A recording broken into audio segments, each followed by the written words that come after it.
16 janvier, les Congolais se souviennent de l'assassinat de Musée Laurent Désiré Kabila.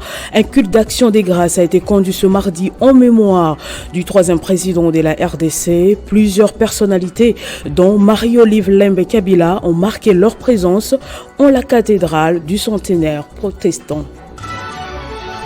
Ne jamais trahir le Congo, plus qu'un simple slogan, l'idéologie de Musée Laurent Désiré Kabila et son combat seront à jamais pérennisés. Les Quinois gardent encore l'héritage de ces nationalistes soldats du peuple. Vous allez le suivre dans ce journal. En sport, football, Coupe d'Afrique des Nations, Côte d'Ivoire 2023, plus que 24 heures pour vivre le premier match des Léopards de la RDC. Toutes les batteries sont mises en marche pour réussir l'entame face à la Zambie. À San Pedro, le coup d'envoi sera donné à 21h de Kinshasa. Nouveau journal sur Télé 50, bienvenue à tous. 16 janvier 2001, 16 janvier 2024, 23e anniversaire de l'assassinat du héros national Musée Laurent Désiré Kabila. À l'occasion, un culte d'action des grâces a été conduit ce mardi en la cathédrale du centenaire protestant en présence de sa famille biologique et politique, ainsi que plusieurs personnalités dont Marie-Olive Lembe Kabila. Musée à l'école du roi Josias, c'est l'essentiel du message de l'orateur du jour qui a rappelé aux Congolais le combat mené par ces vaillants soldats. Ne jamais trahir le Congo, une idéologie enseignée dans toutes ses dimensions. Arlette Boutella et Alain Kandé étaient sur place. Ils ont répondu à ce grand rendez-vous pour cette 23e année commémorative de la mémoire de Musée Laurent Désiré Kabila. Nous sommes en la cathédrale Notre-Dame du Centenaire, au-delà de la famille biologique, les membres du gouvernement, les différentes personnalités, bref, tous ceux qui croient que le soldat du peuple a marqué positivement l'histoire de la République sont présents. Comme chaque année, l'épouse de Joseph Kabila a valablement représenté son époux, l'ancien président de la République, aux côtés de la présidente de la Fondation Musée Laurent Désiré Kabila.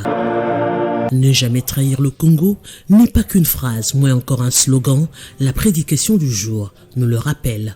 Ne jamais trahir le Congo peut aussi dire ne jamais poser des actes qui fragilisent la cohésion nationale au risque d'exposer la mère patrie à l'inclose. Ne jamais trahir le Congo, c'est comprendre aussi comme une interpellation à respecter les textes fondamentaux qui fondent la cohésion nationale, de vivre ensemble. On ne le dira jamais assez. Il n'y a pas de nation s'il n'y a pas de texte qui s'impose à tous indistinctement, selon ou quelle que soit sa position socio-politique. Le culte fini, direction le mausolée du héros national pour le dépôt des gerbes de fleurs. Au sortir, Marie-Olive Lembe Kabila s'exprime. Musée Laurent Désiré Kabila, c'est la valeur du nationalisme pour la République démocratique du Congo et aussi les symboles de la révolution contre l'impérialisme et contre tous les ennemis de la République démocratique du Congo. Quoi de plus que ça? Organisé chaque année par la Fondation Musée Laurent Désiré Kabila, l'objectif est de pérenniser la vision patriotique, mais aussi le nationalisme du troisième président de la République, lâchement assassiné. Vous l'avez suivi, à part le culte, plusieurs autres activités ont été organisées. Par exemple, au Palais des Marbres, lieu de l'assassinat du Musée Laurent Désiré Kabila, ou encore au mausolée du Musée Laurent Désiré Kabila, où des milliers de Congolais s'étaient recueillis. On va suivre leurs réactions sur place. Ils sont au micro d'Arlette Boutella et Alain Kandé une fois de plus. Regardant cette population qui est venue, peut-être par curiosité, mais elle est venue manifester son attachement au Musée Laurent Désiré Kabila. Tout à l'heure, vous m'avez posé une question sur l'estrade de la cathédrale, je vous ai répondu, et je vous laisse tout juste voir comment est-ce que ce peuple pense encore en musée. Tout à l'heure, lorsque le pasteur nous a parlé de ces deux principes, le respect, la discipline, je crois que c'est ce que nous devons faire, et surtout par cette fameuse phrase, ne jamais trahir les Congos. Je crois que depuis la journée d'hier, Musée représente tout. Il représente ses aïeux à qui Dieu a donné ce beau pays qu'est le Congo. Et le Congo n'est Congo que quand il est dans l'unité, il est dans toute sa puissance. La puissance du Congo est reconnue dans l'unité du Congo. Aujourd'hui, c'est un grand jour pour la mémoire de Musée et je pense de la révolution de ce pays. Il suffit de voir l'engouement de tous ceux qui sont venus pour rendre hommage à Musée Laurent Désiré Kabila. Ça veut dire que héros, une fois héros toujours. Et c'est une personnalité intemporelle qui doit aller rester dans l'histoire de ce pays. Et tout le monde doit s'inspirer de son histoire, de son message, ne jamais trahir le Congo. Musée Laurent Désiré Kabila, troisième président de la RDC et successeur de Laurent Désiré Mobutu, 23 ans après la disparition de ces libérateurs des Congolais de la dictature de Mobutu, 32 ans durant, qui gardent les Congolais justement de l'héritage politique de Musée Kabila. Suivez les réponses des uns et des autres dans ce reportage. À Kinshasa, Laurent Désiré Kabila est encore présent à travers plusieurs symboles qui le représentent. Dans les mémoires des Kinois, il est aussi présent et les habitants de la capitale congolaise gardent de lui les souvenirs d'un libérateur. Il est celui qui a sorti le pays de plusieurs années de dictature. Pour Gilbert Mukendi, Laurent Désiré Kabila a su capitaliser les efforts des opposants politiques à Mobutu pour les chasser du pouvoir. On était déjà fatigué de problèmes du régime à Mobutu. À cette époque-là, on était déjà fatigué de la dictature de Mobutu. Chaque régime atteint ce qu'on appelle en français un certain degré d'incompétence. On a vu qu'on ne pouvait plus évoluer comme ça et Mobutu devait partir. C'est ainsi qu'avec le leadership d'Étienne Tshisekedi, la population était derrière lui parce qu'il voulait que le régime de Mobutu tombe. En réalité, il n'avait pas de problème personnel avec Mobutu, mais il était contre son régime. Il voulait que ce régime s'arrête pour instaurer un régime qui pouvait relever le pays. Et quand notre frère de père et de mère est arrivé, c'était une bonne chose. Mais malheureusement, il est arrivé avec des groupuscules qui n'avaient pas la même pensée que lui. Malheureusement, n'avait pas cette même. Benel Lutumba est né quelques années après la mort de Laurent Désiré Kabila. C'est à l'école de ses parents que cet étudiant en polytechnique a appris l'histoire de celui que les Congolais appellent soldat du peuple.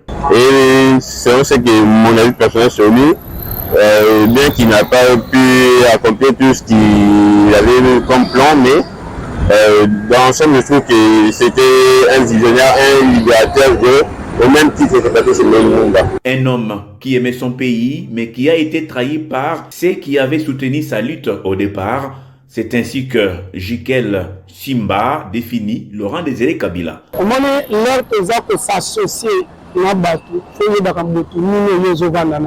Il faut savoir avec qui s'associer. Ils ont convenu de certaines choses, d'où ils sont venus. Arrivé à Kinshasa, il a estimé qu'il ne pouvait pas trahir son pays.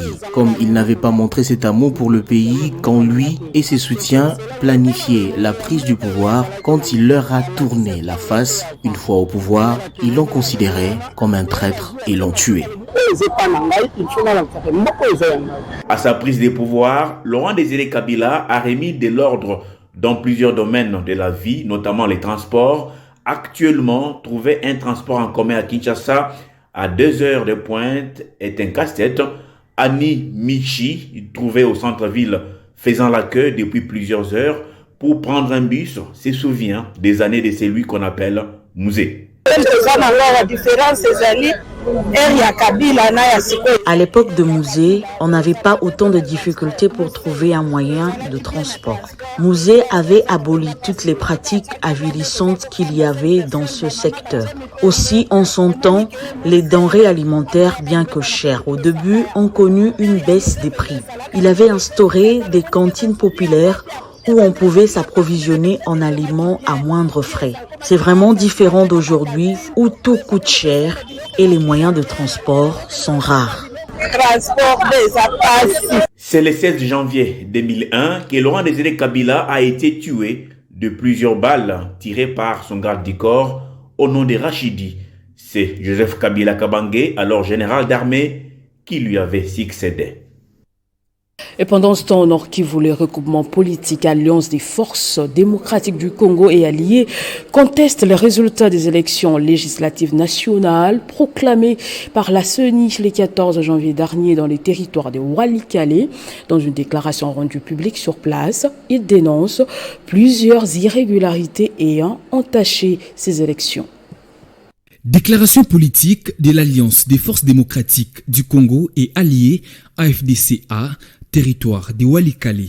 C'est avec indignation et regret que le comité territorial de l'AFDCA du territoire de Walikale est surpris de la publication provisoire des résultats par la CENI de ce 14 janvier 2024 en proclamant les listes des candidats dont les irrégularités ont été dénoncées, condamnées, décriées et documentées non seulement par nos témoins et observateurs de tous bords, mais aussi par les électeurs. Nous tenons à signaler que c'est ce jour même du 14 janvier 2024, jour de la publication des résultats provisoires par la CENI, que d'autres kits électoraux et clés USB sont arrivés au bureau de la CENI à Walikale Centre. En outre, à l'examen de la fiche d'analyse des résultats recueillis de nos témoins dans le bureau des votes et des dépouillements de la circonscription électorale de Walikale, l'on se demande où seraient passées les voix obtenues par les candidats de la liste de l'AFDCA Walikale, qui pourtant reste largement en tête parmi les listes des candidats proclamés par la CENI. Nous signalons par ailleurs les propos haineux, tribaux et pleins de jalousie tenus par les professeurs André Mbata, au cadre de l'UDPS et secrétaire permanent de l'Union sacrée de la nation, affirmant vouloir combattre toute liste de l'AFDCA aux élections législatives nationales et provinciales viennent de se confirmer par ces résultats provisoires publiés par la CENI. Il est clair que l'AFDCA, territoire de Walikale, fait partie des premières victimes des dites menaces et complots qui consistent à voler les sièges nationaux sur la liste de l'AFDCA en ignorant les efforts fournis par les candidats de l'AFDCA. Tous membres de l'Union sacrée, lesquels se sont mobilisés avec ses électeurs en territoire de Walikale pour la réélection de leur candidat commun à la présidence,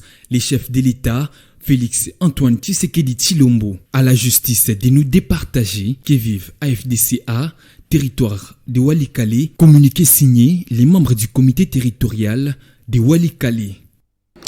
Dans le Olomami, la victoire du professeur Marcel Lengue Masangumpoyo a réjoui la population de la ville de Kaminas à ses concessions électorales. Les rues ont été envahies pour célébrer la victoire de ses leaders dans cette partie du pays.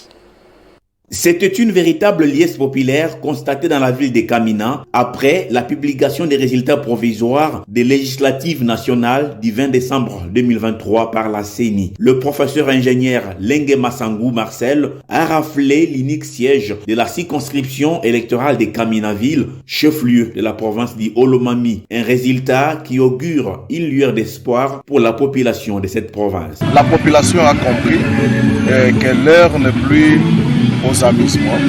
Il faut quelqu'un de très sérieux. Le vœu de ces nombreux électeurs est de voir le professeur ingénieur Marcel Lengue Masangou prendre les commandes de la province du Olomami pour son développement intégral.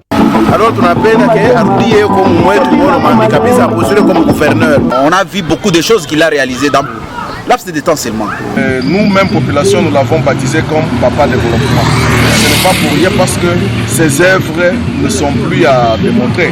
En grand rassembleur, le professeur Lengue a remercié tous les Olomamiens pour cette marque de confiance. Je me suis senti bien dans ce sens que c'était l'appel de la population qui voulait que je sois candidat. J'ai accepté cet appel, je me suis présenté comme candidat. Et la population m'a voté massivement et j'ai été le premier de cette circonscription électorale. J'aime bien cette population, elle m'aime bien également et si elle m'aime c'est parce qu'elle a vu les actions qui ont été posées avant que je ne sois gouverneur en 2019, pendant que j'étais gouverneur et certaines actions que je maintiens jusqu'à aujourd'hui. Tout porte à croire que l'ingénieur Lengue Marcel et l'ensemble de la population du Haut-Lomami sont désormais soudés pour l'émergence de leur province. Et toujours dans cette province, après être cité parmi les députés élus provisoirement par la CENI, Samuel Yumba s'est rendu ce lundi dans son fief des Malemba-Nkulu pour remercier tous ceux qui se sont battus bec et ongle pour son élection. Le candidat député national Samuel Yumba Monabouté va désormais siéger à l'Assemblée nationale. Déterminé à défendre les intérêts de la population à la chambre basse du Parlement, l'élu des Malemba-Nkulu dans les Haut-Lomami a dans une sortie médiatique remercié la population des Malemba-Nkulu d'avoir jeté son dévolu sur sa personne avant de les inviter à cultiver un climat de fraternité, de cohabitation et de vivre ensemble avec toutes les communautés qui ont choisi ces territoires comme leur lieu de résidence. Très reconnaissant, Yumba Monabouté, Samuel n'a pas tergiversé pour remercier son autorité morale, Dani Banza Maloba, pour ses efforts déployés, conduisant à cette victoire incommensurable du regroupement politique Agissons et Bâtissons à B en sigle. Il a par la même occasion remercié sa fondation éponyme d'avoir mouillé les maillots pour cette victoire écrasante qui l'amène à l'hémicycle. Liant l'utile à l'agréable, ses fils des Malemba-Nkulu n'a pas tari d'éloges pour féliciter les présidents de la République Félix Tshisekedi pour sa brillante réélection à la tête du pays avec plus de 70% des suffrages valablement exprimés. Notons que les résultats définitifs pour les députés nationaux sont attendus le 23 mars prochain. Et alors que la CENI vient de rendre public ses résultats des législatives nationales, plusieurs rumeurs circulent au sujet de l'implication du secrétaire général de l'UDPS dans l'affaire des fraudes électorales. Des accusations injustes qui ne laissent pas indifférent Augustin Kabouya, qui a d'ailleurs organisé un meeting avec les mamans veuves du parti. Première force politique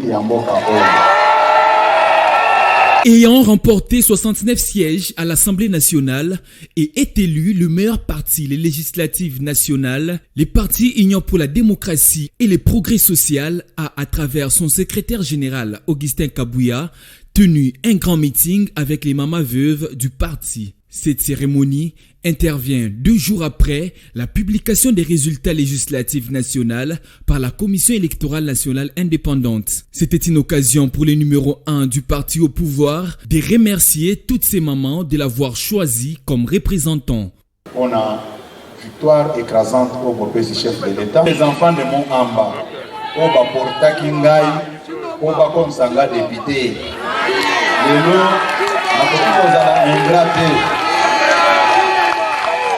De plus, Augustin Kabouya a tenu à préciser l'opinion publique sur les rumeurs qui circulent de son implication aux fraudes électorales et les conflits qui sévissent en interne du parti. Qui était à une place Nangai. Moussousou Abimi na circonscription Yafuna. À lobby na Longola qui fait Congo. Moussousou kuna na Mbujimai alobi alongola ki kombonanga ata bino moko mutu nyonso lelo aza koloba ngai soki na lekite eza Augustin Kabouya. Mais je connais la vérité. Augustin Kabouya avec l'UDPS s'engage à accompagner la vision du chef de l'État dans ce 2e mandat offert par la population congolaise. Législatives nationales, on en parle encore cette fois avec l'Alliance Bloc 50, ces regroupements politiques que dirige le ministre de l'Industrie, Julien Paluku Kahongya, a fait un bon score avec 20 élus députés nationaux pour le 2e mandat du président Félix Antoine Tshisekedi. AB50 sera au cœur de la bonne gouvernance grâce Salambo. La moisson a été abondante pour l'Alliance Bloc 50 lors des législatives nationales du 20 décembre dernier. Ce regroupement politique a réalisé un bon score avec 20 députés nationaux élus loyalement à travers le pays. Le bureau politique de ce regroupement, qui compte 8 partis politiques, s'est réuni à Kinshasa sous la présidence de son autorité morale, Julien Paluku Kahongya, ministre de l'Industrie. Au cours de cette réunion stratégique, Bloc 50 a remercié l'ensemble de la population congolaise pour la confiance et le soutien envers tous ces candidats largués sur terrain qui ont sérieusement mouillé le maillot pour la victoire écrasante de leur champion, le président Félix Tshisekedi. Désormais, AB50 sera au cœur de la bonne gouvernance pour ce deuxième quinquennat accordé au président de la République Félix Tshisekedi, a fait savoir Julien Paluku Kaongia, président de ces regroupements politiques, membres de l'Union sacrée de la nation. Nous nous sommes réunis pour exprimer notre totale satisfaction du président de la République parce que, comme vous le savez, toutes ces femmes et ces hommes se sont battus aux côtés du président de la République pour nous rassurer qu'il y ait ces 73,41% des fois. Mais dans les 73%, il fallait que nous rassurer que nous-mêmes aussi, nous avons eu notre part en tant qu'acteurs politiques. Nous sommes heureux que dans ce quinquennat du président Félix Antoine Tshisekedi, nous soyons au cœur de la bonne gouvernance qui va être le leitmotiv de la gouvernance du président dans les mandats de 2024-2028. C'est un regroupement dont les voix ont été obtenues loyalement. Les responsables des 8 formations politiques qui composent l'Alliance Bloc 50 ont pris part à cette réunion du bureau politique. Le gouverneur du Sud Kivu, Théongwa Bidje Kassi, a été proclamé vainqueur aux législatives nationales dans la circonscription électorale d'Idjwi pour le compte du parti politique UDPS Tshisekedi. C'est le résultat de la consécration d'une lutte sans merci menée par lui pour faire triompher l'idéologie du parti présidentiel au Sud Kivu, où l'UDPS est devenue la première force politique de l'histoire de cette province. Circonscription électorale de Idjwi, Théongwa Bidje Kassi Théo, UDPS Tshisekedi. Et voici l'homme, Théongwa Bidje Kassi, gouverneur du Sud Kivu, nouvellement élu député national, selon les résultats provisoires rendus publics par la centrale électorale. Consécration d'une lutte non la moindre menée dans son milieu natal. Au-delà de tout, c'est une victoire obtenue sur terrain pour ces bâtisseurs qui tient à relever les défis de développement de ce territoire insulaire, en témoin des actions colossales déployées sur terrain par le bulldozer politique qui a donné vie à une route qui n'existait plus, reliant la chefferie Rubenga à la chefferie Tambuka, respectivement Idji Nord à Idji Sud. Construction d'écoles par-ci, modernisation des structures sanitaires par-là et plusieurs actions sociales comme s'il en pleuvait, Théongwa Bidje Kassi est le prototype d'homme d'État qui a mis son abnégation au service des siens, les Banidjui. Du nord au sud, au volant de sa Jeep ou à bord d'un jeune navigant, courage, force, détermination, il les a tous incarnés sur les champs de bataille. Tel un guerrier, il a ratissé large jusque dans les retranchements des derniers électeurs vivant dans les îlots avec un seul mot d'ordre, voter pour le président de la République, Félix Antoine Tshisekedi, à l'élection présidentielle et pour lui-même aux législatives nationales.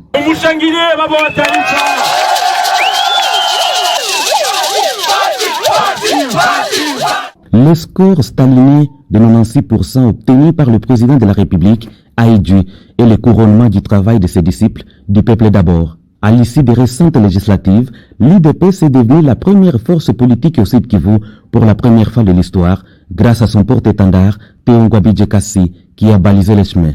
Hissé au sein de la Chambre basse du Parlement, c'est à son tour d'être récompensé par ses frères et sœurs du territoire d'Idjwi, rangés derrière leur désormais capitaine, Théongwa Bidje Kassi, qui a toujours démontré que la volonté de servir peut vaincre tout obstacle. Malgré plusieurs tumultes, il est resté droit dans ses bottes face à des détracteurs politiques qui ont choisi jusqu'à la dernière minute les antivaleurs comme mode de nuisance. Autre chose, pour renforcer le système d'information de l'Office congolais de contrôle, le directeur général de cet établissement public, Etienne Tshimanga, a lancé ce lundi 15 janvier le tout premier atelier numérique de l'OCC. Ces assises qui réunissent plusieurs cadres du département de l'informatique de l'OCC se tiennent du 15 au 19 janvier en cours.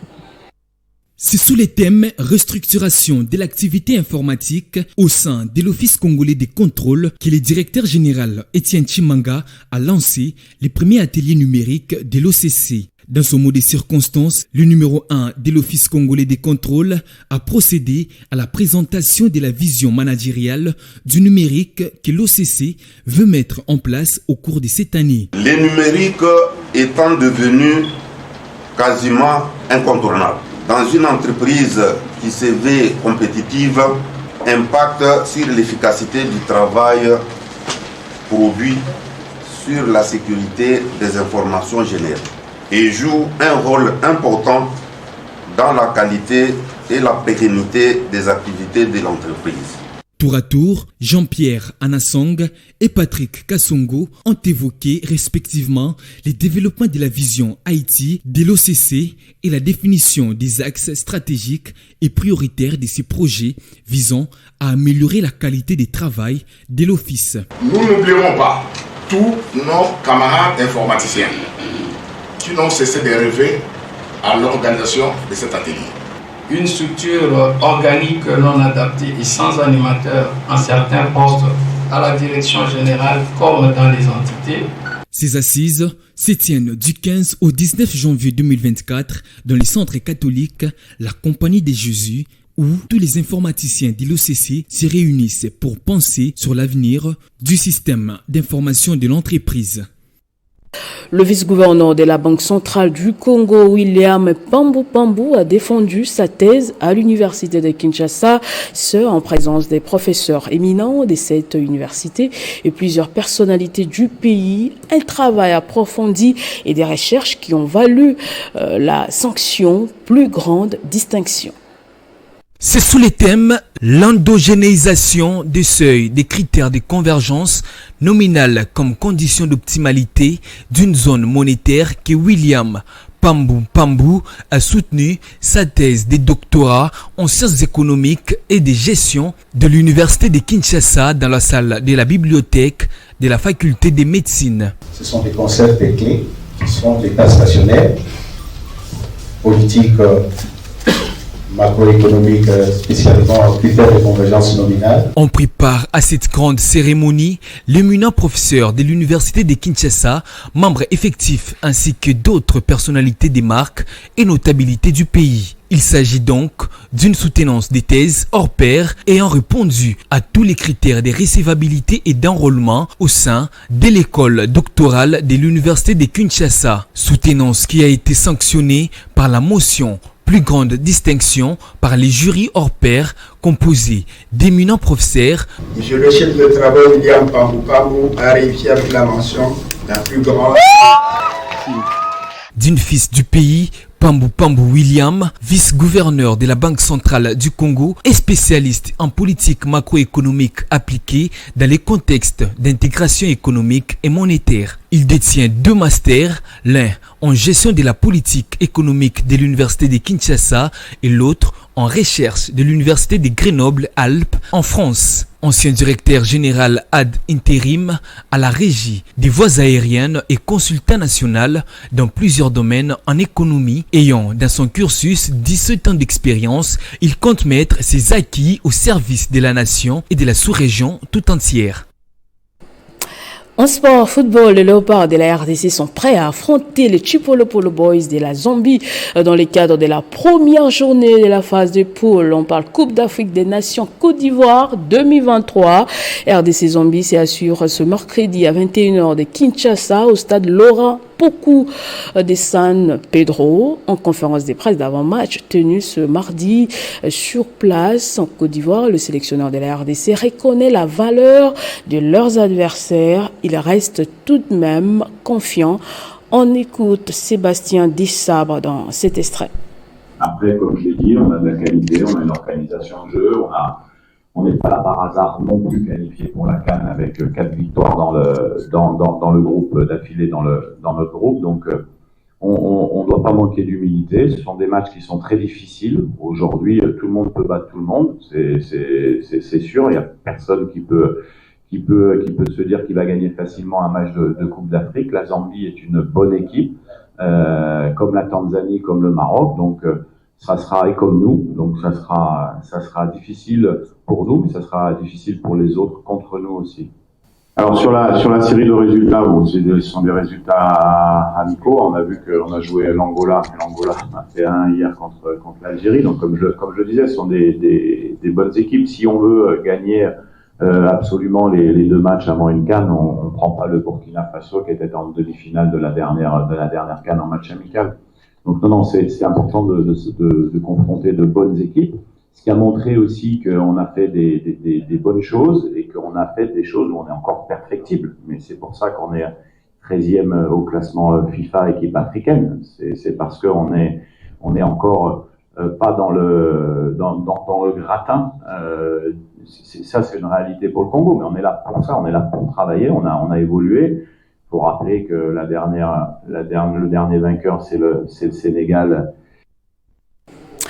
Et ce journal est terminé, place au rappel des titres. 16 janvier, les Congolais se souviennent de l'assassinat de Musée Laurent Désiré Kabila.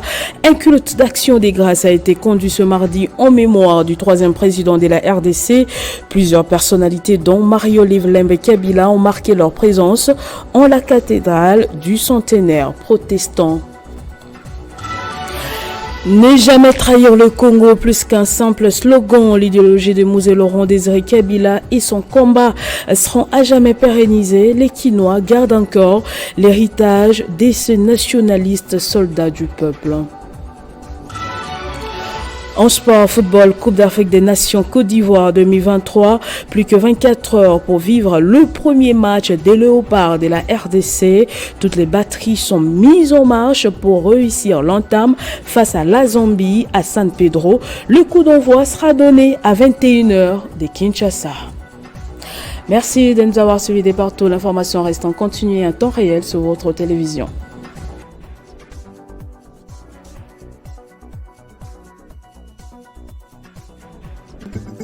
Retrouvez toute l'actualité en continu sur www.tele50.cd.